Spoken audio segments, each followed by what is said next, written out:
Damos início ao último bloco do programa Caminhos de Direito e Economia da Academia Internacional. Vamos falar agora sobre a crise latino-americana.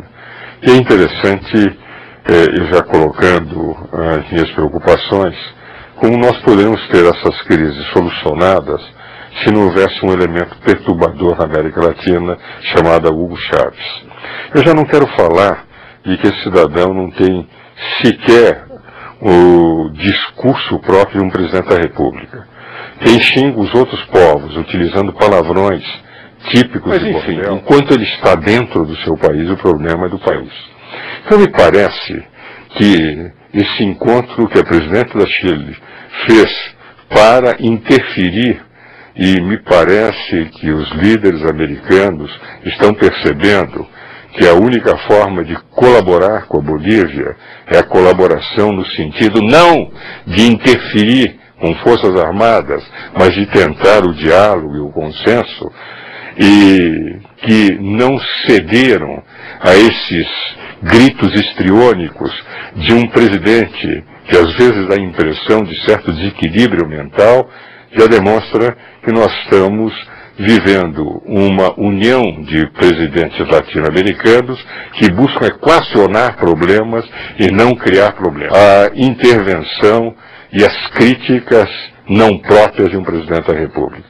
Tenho, portanto, uma profunda aversão à forma como este histriônico presidente tem necessidade dessas intervenções, dessas críticas e dessa forma de se manifestar, que esse quase, a meu ver, quando ele grita apopleticamente, com palavrões, atacando outros povos, dá a impressão de um profundo desequilibrado mental.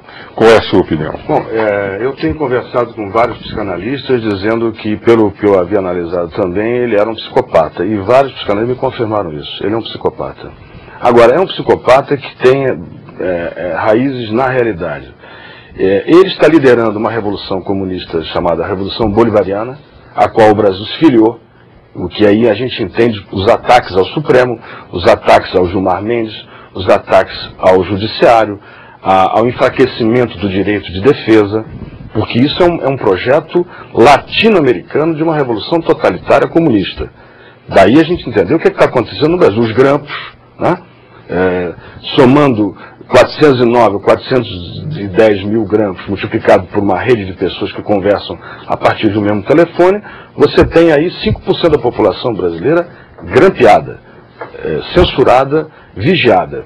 Agora, o que acontece? Então, esse projeto bolivariano, que eu já venho há alguns anos discutindo na imprensa carioca, ele vai se apoiar justamente no Equador, com Rafael Correa, agora com o Paraguai, com o Lugo, que é um bispo da Teoria da Libertação, ou um ex-bispo da Teologia da Libertação, o Lula, enfim, Evo Morales, etc. Então, há um conjunto.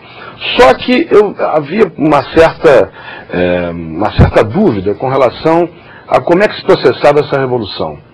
Como é que esse dinheiro que ele financia, todo mundo sabe que ele financia vários políticos já eleitos e não eleitos na América Latina toda, da América Central até a América do Sul, e pelas minhas conclusões tudo caminhava para o dinheiro da cocaína, que é um dinheiro não contabilizado, é o dinheiro das Farc. Daí essa filiação pelo Foro de São Paulo, do Lula, do governo federal brasileiro, com o governo da Bolívia, com os outros governos e com o senhor Hugo Chávez. Ora, na verdade, o apoio às Farc vai muito mais além do que um apoio político, de solidariedade, etc. Eu acabei de publicar, talvez tenha sido o único e talvez até agora o último artigo a ser publicado na imprensa brasileira, revelando um relatório que foi divulgado pelo Serviço Secreto Britânico e pelo governo, pelo Ministério da Defesa da Inglaterra, dando conta de que 90% da cocaína vendida na Inglaterra é de origem de Hugo Chávez. E da Europa, né? Quer dizer, boa parte da cocaína da Europa vem... Como é que ele faz isso? Ele pega, através de aviões militares venezuelanos, na selva, então ele não é um leão, nem mais leão de chácara, é um leão da selva, que pega essa cocaína, através dos aviões militares, eles vão até a África, Serra Leoa, Guiné-Bissau e Senegal, De lá eles mandam para a região do Maghreb, que é o norte da África, atravessam o Mediterrâneo, vão até a Espanha, deixam uma parte da Isso estão nos documentos que você viu. Nos documentos, eu inclusive citei as fontes todas, quer dizer, todas fidedignas, né?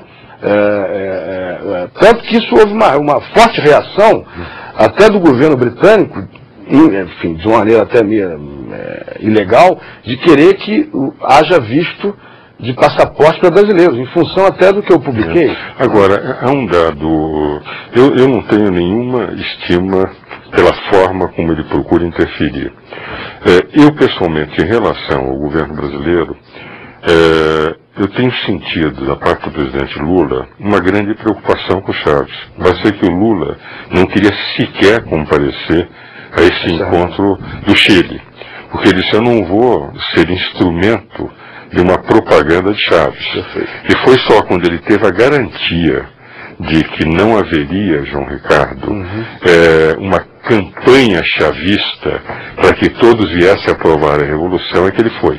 O que demonstra que o próprio presidente Lula tem receios dessa aproximação, porque o Chaves é absolutamente incontrolável. Eu só vou dizer duas palavrinhas rápidas para comentar. Quer dizer, o Lula começou a se afastar do Chaves a partir do momento que o governo da Colômbia descobriu as informações do computador das Farc. Aí ele começou e acho que está fazendo bem. Bem, claro, faz muito bem.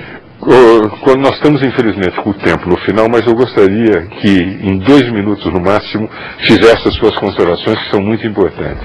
Pois não, eu só queria chamar a atenção para um fato, que é o seguinte: eles distorcem as palavras e eles chamam de ditadura, o que na verdade não é, e os regimes deles são sempre os mais democráticos, embora sejam ditatoriais.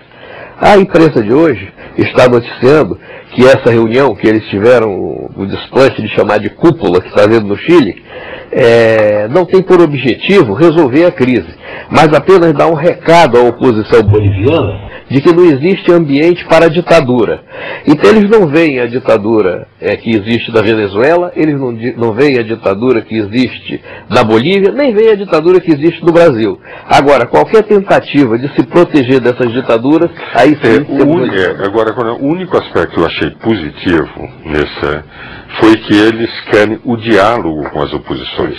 Não é? São bom então, o que vale dizer, nesse particular, me pareceu um bom começo. Mas que, evidentemente, eu considero, como o senhor coloca, como você coloca, já estamos entre amigos, coloca o problema de que há uma ditadura na Venezuela, é evidente. A Assembleia deu uma lei para que ele possa legislar em lugar do Congresso, do Parlamento. E a malícia é que eles estão usando o regime democrático para instalar uma ditadura. Temos todos, tanto na Equador, quanto na Venezuela, quanto na Bolívia, uma alteração da Constituição, não para dar maiores direitos ao cidadão, mas maiores poderes a quem detém.